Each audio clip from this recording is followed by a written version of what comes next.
Seguimos en La Rosca. Hace algunos días el Instituto de Estadística presentó proyecciones sobre la población uruguaya y los datos dejaron pensando a más de uno. En 2070 habrá casi 500.000 de uruguayos menos y los que sobrevivan hasta ese año serán más viejos. ¿Por qué pasa esto? Es la pregunta central que tenemos hoy en La Rosca para las investigadoras del Programa de Población de la Facultad de Ciencias Sociales de la UDELAR, Mariana Fernández Soto, doctora en Estudios de Población, y Victoria Prieto, doctora en Demografía. Bienvenidas. ¿Cómo están? Muchas gracias. Muchas gracias por la invitación. No, gracias a ustedes. Doctora en Estudios de Población, Mariana, y además de magíster en Población y Desarrollo. ¿Cómo te interesó meterte por acá en los estudios? ¿Por qué me interesó la demografía? Claro. Bueno, las ciencias sociales es súper amplia, entonces yo necesitaba elegir algo que fuese bastante cuantitativo y numérico, que era lo que me gustaba, y la demografía calza justito en eso. Y fuiste por ahí, entonces por eso. Por ahí directamente. ¿Y Victoria por qué? Bien, un poco parecido. De hecho, con Mariana fuimos compañeras en la facultad, las dos somos egresadas de Sociología. Las dos hicimos la primera formación de posgrado juntas, que es ese diploma. Y bueno, después cada una siguió. Mariana estudió en México, yo estudié en España, pero sí, nada, creo que es eso, ¿no? Buscábamos algo ordenado, medias maníacas las dos. Maniáticas, obsesivas, sí. Y esto, claro, eso, y orden. Bien, bien. Sí. ¿Y qué sería la demografía para el país? ¿Qué es la demografía de un país? Bueno, la demografía tiene como, cuando uno dice la demografía de tal cosa, la gente enseguida piensa en la edad media, cuántas personas de tales o cuales edades, cuántos varones, cuántas mujeres. Pero la demografía para un país es un poco más que esa foto de cuántos son estas personas en ese momento, y tiene que ver con cómo crece, ¿no?, esa población. Y una población crece porque algo entra y porque algo sale. Claro. Lo que entra en esa población son las personas que nacen y las personas que llegan desde otros países o desde otras unidades administrativas o territorios, y lo que sale son las muertes, las personas que fallecen y las personas que se van. Y es muy importante el territorio, ¿no? Todo esto concierne a un territorio que puede tener distintas escalas. Puede ser un municipio, puede ser un departamento, puede ser un país, puede ser un continente, el globo, todo, ¿no? Y haces demografía de estas fotos estáticas de cuántos son en su estructura de sexo y edades, y haces demografía cuando mirás ese movimiento que va ocurriendo, ¿no? Cómo crecen y cómo decrecen esas poblaciones. ¿Y cómo influye ese movimiento en cómo vivimos, en nuestro día a día, en nuestra vivencia? ¿Cómo influye el movimiento? Sí, claro, el movimiento de gente. ¿Cómo influye ese número en cómo somos nosotros? No es tan rápido ni tan dinámico cómo llega, ¿no? Y que cambia tanto que uno tenga una percepción distinta sobre cómo es la estructura de una población. Creo que ya estamos un poco acostumbrados a tener esta misma estructura que tenemos ahora de población. Hace décadas que tenemos una estructura envejecida, eso es importante dejarlo claro.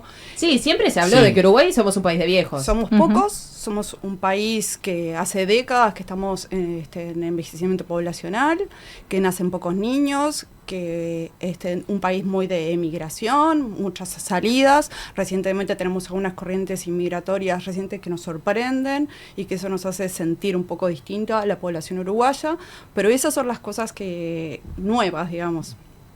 Bien. ¿Y por dónde arrancan cuando tienen que hacer el estudio? ¿Cuál es el primer paso que tienen que dar? ¿El estudio de qué? De población. El estudio de la población, sí. Ver cuántos somos primero, cuáles son las características de esa población, y cuando hablamos de características demográficas siempre son en principio sexo y edad, y después vamos atribuyendo algunas otras características que nos dan alguna precisión más fina sobre la población, como es el nivel educativo, en qué trabajan, en dónde viven, cuánto se mueven, cómo son sus familias, sus hogares, las viviendas, todo eso involucra la demografía. Claro. Y cuando descubren que en 2070 vamos a ser 500.000 menos, ¿cómo nos afecta eso? Porque escuchamos eso, yo escucho eso y digo, ojo, cuidado, vamos a ser 500.000 menos. De repente en 2150 ya no hay Uruguay. ¿Se entiende lo que voy? ¿Cómo influye en verdad eso que capaz que suena dramático, pero no lo es? Sí. O sea, esto que hace un ratito hablábamos, para los que tenemos 40 y más, no debería ser extraño porque, por ejemplo, en 1985 éramos esa cifra, ¿no? O sea, esto de ser 3 millones y pico es una cosa bastante contemporánea que ocurrió en el Uruguay, digamos, post-dictadura, pero antes de eso estábamos en una cifra de 3 millones. Y ocurrió ese crecimiento, ese 500.000 que ganamos entre el 85 y acá en estos casi 40 años, por el proceso de nacimientos y de funciones. Podría haber sido tal vez un crecimiento mayor si no hubiéramos tenido grandes oleadas emigratorias, ¿no? Como tuvimos. Una de las más fuertes que experimentó el Uruguay fue durante la dictadura, y la otra muy fuerte es la de la crisis del 2000, ¿no? Esa oleada migratoria no solamente se llevó muchas personas, ¿no? Sino que se llevó muchas personas en edades jóvenes, y esas personas también contribuyeron a una caída, digamos, esos niños no nacidos, ¿no? Contribuyen a una caída de la fecundidad y una caída del stock de población que hoy podría estar en edades población que podría tener, tener hijos ahora. Claro. Entonces, en estos últimos años, aparte de esa gran emigración que marcó mucho y que tuvo un coletazo de... Todo movimiento genera, digamos, toda corriente genera una contracorriente. Eso tuvo un cierto retorno, pero fue como una pequeña porción comparado al volumen de personas que se fueron.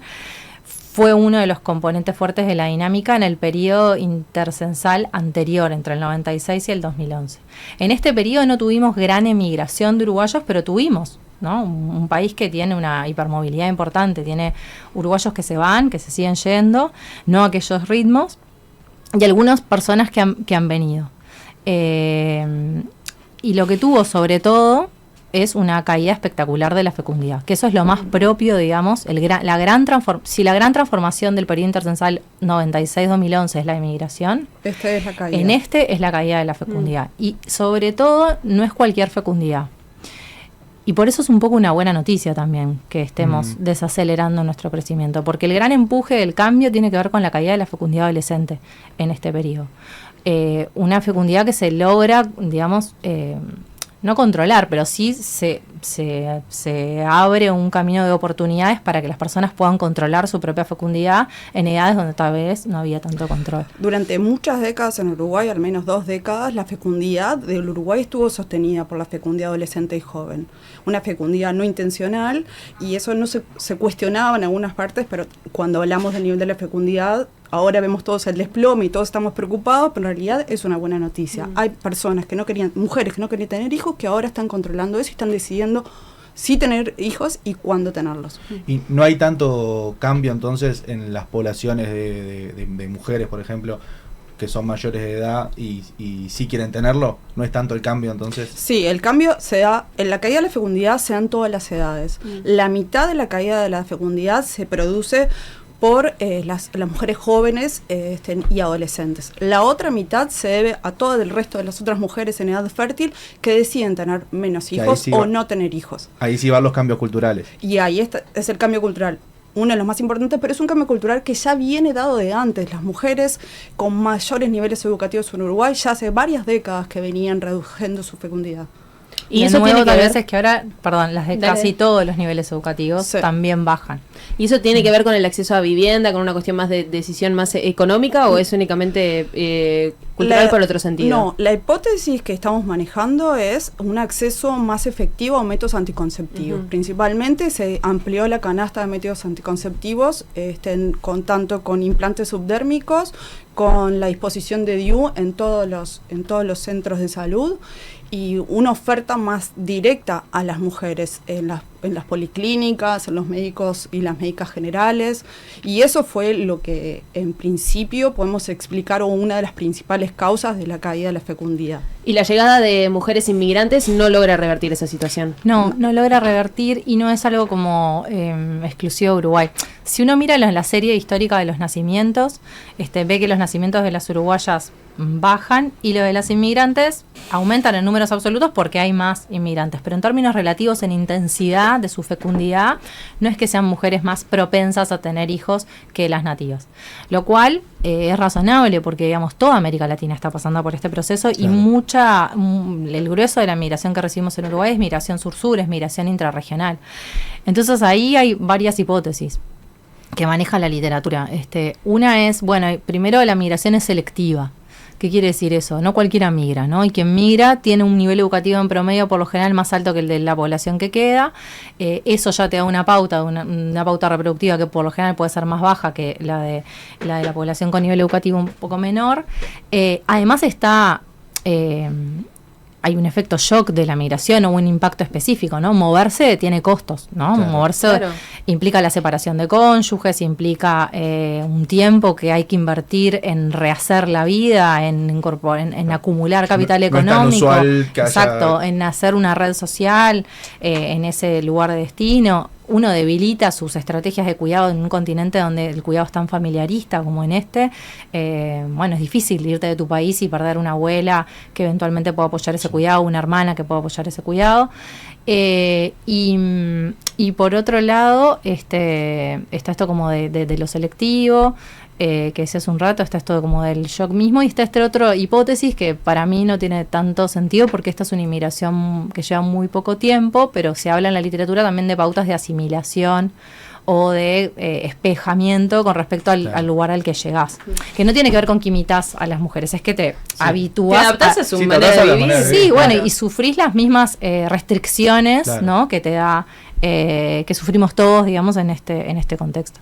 Sí creo que lo económico, ¿no? O sea, tener un mercado de trabajo bastante segmentado, con bastante desigualdad en la productividad del trabajo, tasas de actividad todavía muy dispares entre varones y mujeres, y bueno, y tener un proceso de expansión educativa que capaz que no es el ideal y que entonces no termina traduciéndose necesariamente en mejores ingresos de las personas, en el largo plazo también impacta, ¿no? Esto de la caída de la fecundidad, cuando escuchás las causas de la caída de la fecundidad en España, también hablan de las restricciones económicas, ¿no? Los cambios en los jóvenes que invierten más tiempo en educarse o que son mileuristas hasta los 30, 40 años y no logran tener una vivienda, y cómo eso también Te iba a influye. consultar eso. ¿Nuestra población se comporta similar? Porque yo me acuerdo que en la escuela o en el liceo, cuando estudiábamos lo que estudiábamos de demografía,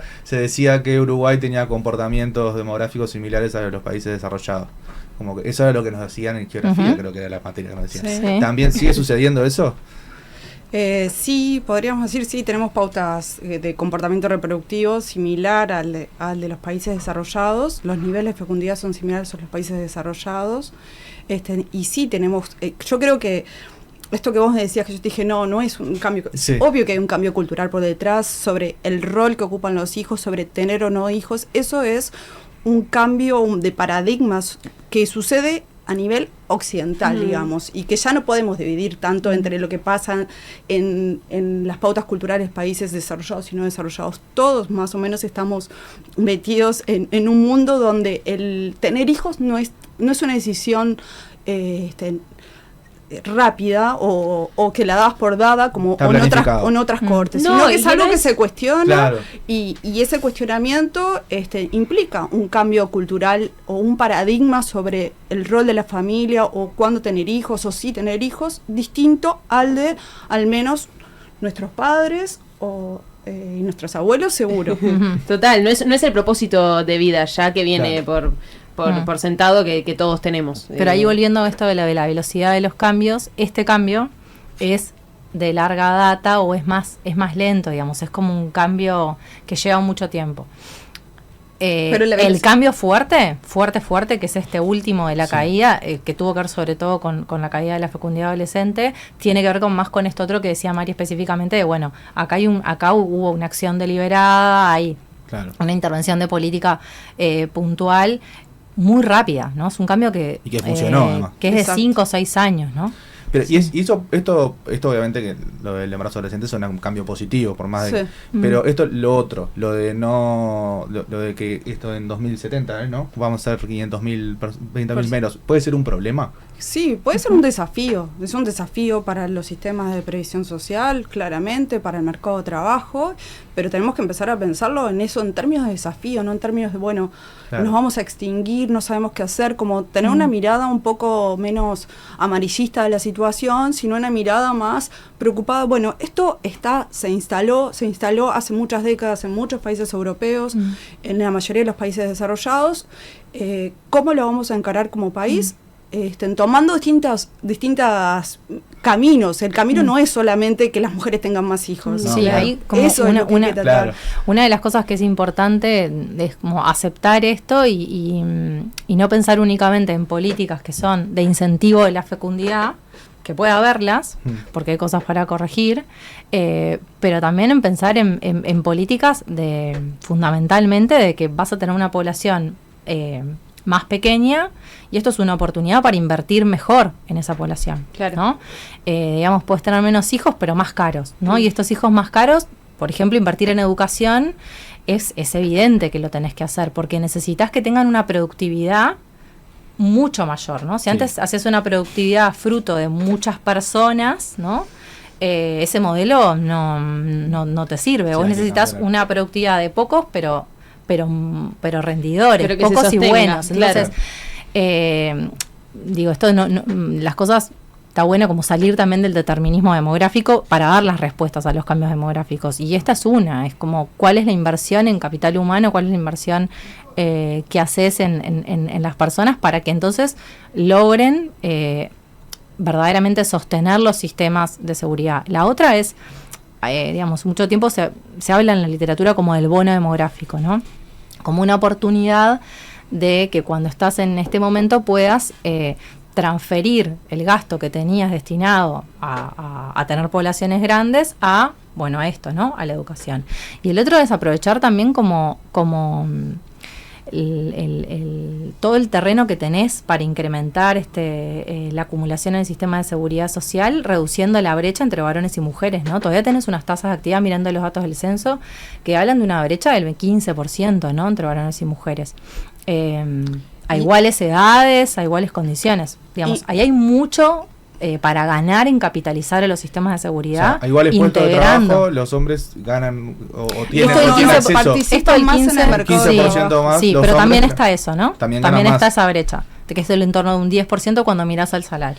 Y en ese sentido, hablando de políticas que incentiven de cierta forma la fecundidad, hay evidencia que muestra que las únicas políticas que han tenido algún efecto pequeño, pero han tenido un efecto, son las políticas de intentan reducir la tensión entre el trabajo remunerado y no remunerado entre las mujeres, esos trabajos de cuidado. Y eso es un espacio que tenemos para trabajar y que por lo menos las condiciones estructurales para las parejas de tener hijos no sea tan en solitario, digamos, y que tengas una contención sobre cómo resolver el espacio de cuidado. En ese sentido, en el sentido de las cosas que han funcionado, que han revertido esta situación, hay países que han logrado justamente aumentar la tasa de natalidad, porque yo veo ahora, por ejemplo, ¿no?, que ha disminuido la tasa de natalidad en general, mundialmente.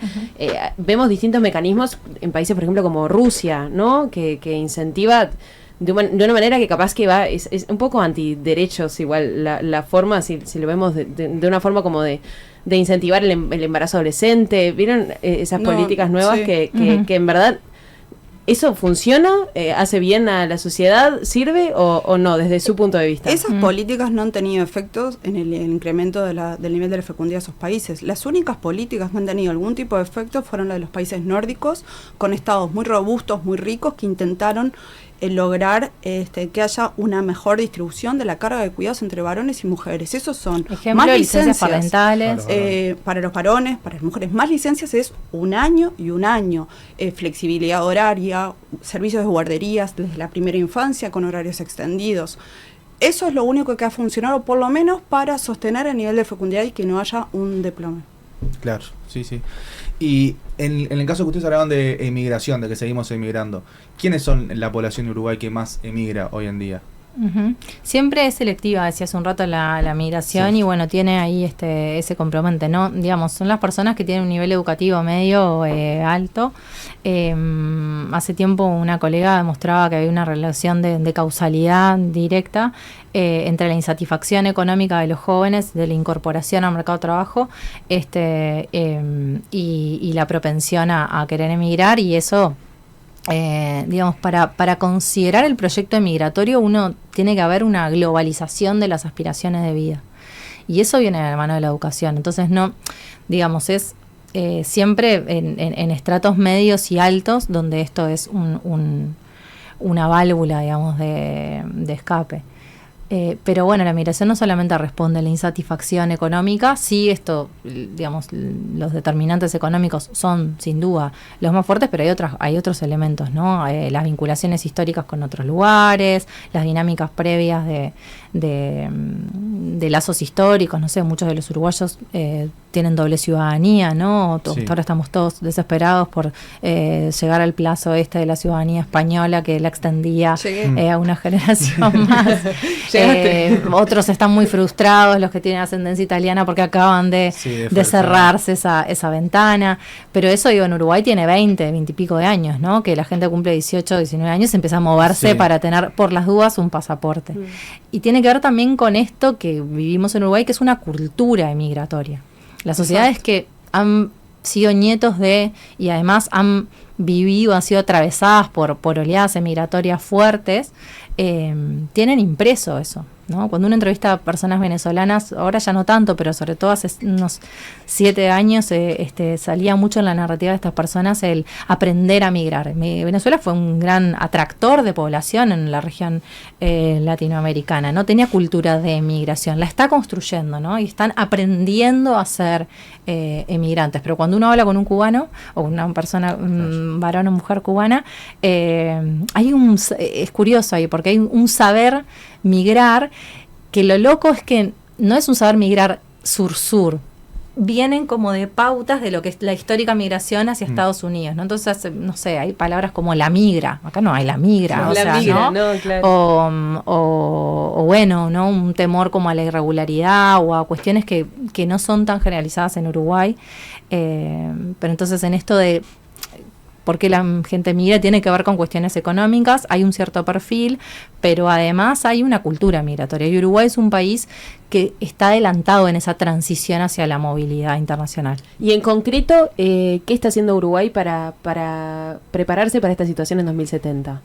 Bueno, por lo menos el nuevo gobierno estableció el diálogo social, que supongo que ahí está viendo algunas de las líneas programáticas o políticas que intente ir por ahí. Yo creo que una de las cosas interesantes es que digamos, el programa de población está colaborando ahora en un trabajo puntual de mirar a las proyecciones de población y a las proyecciones de la mortalidad estratificadas. O sea, no asumir que todo el mundo muere a la misma edad. Esto depende un montón de en qué clase estás. Esto depende un montón de qué ocupación tuviste, a qué condiciones estuviste expuestas. Entonces, no podés calcular el riesgo o calcular las proyecciones asumiendo la media de que vamos a morir todos igual. Tenés que tener en cuenta que hay unos muy productivos que van a estar trabajando mucho más y van a también, digamos, ser pasivos mucho más, y que tenés otros que tienen otro ritmo. Eso me parece interesante. O sea, ver que hay desigualdad en la muerte y incorporar eso, ver que todavía queda mucho por delante para reducir las diferencias en la participación de activos de varones y mujeres, y entender que lo más importante acá es mejorar la productividad de las personas, o sea, y no en el sentido economicista de personas, son horribles, pero digo, es formarlas para que puedan producir y para que también puedan consumir y disfrutar de la como vida en calidad, en bienestar, no en calidad. Cantidad. Y eso es más educación, ¿no? Entonces, y por el otro lado también esperamos que el sistema de cuidados empiece a restituirse y empiece a haber algunas líneas o políticas que intenten resolver o alivianar la tensión entre el trabajo remunerado y no remunerado y la distribución de cuidados entre varones y mujeres. Yo creo que en todas las edades, ¿no? Para cuidar personas, adultos mayores y niños. Claro. Hay mucho que pensar ahí, ¿no? En el cuidado de personas mayores también, y nunca olvidarse de las infancias, que no, es evidente. Bien, Mariana Victoria, muchas gracias por estar acá acompañándonos. Un placer. Seguro, obviamente, que quedan un montón de cosas para charlar, pero se nos termina el tiempo. Les tenemos que pedir un último favor, que es que nos elijan el tema con el que nos vamos a ir a la tanda. ¿Puede ser un tema o un artista? A ver, ahí si hay consenso. Charlie. Bien. Dale, Muy escuchando bien. Charlie, ¿qué canción? ¿Una canción en específico? ¿Seminares? Dale. Escuchando Seminares de Charlie, entonces nosotros nos vamos a la tanda. Muchas gracias. Ya volvemos. Muchas gracias por estar con Muchas nosotros. gracias. Nena, nadie te va a hacer mal.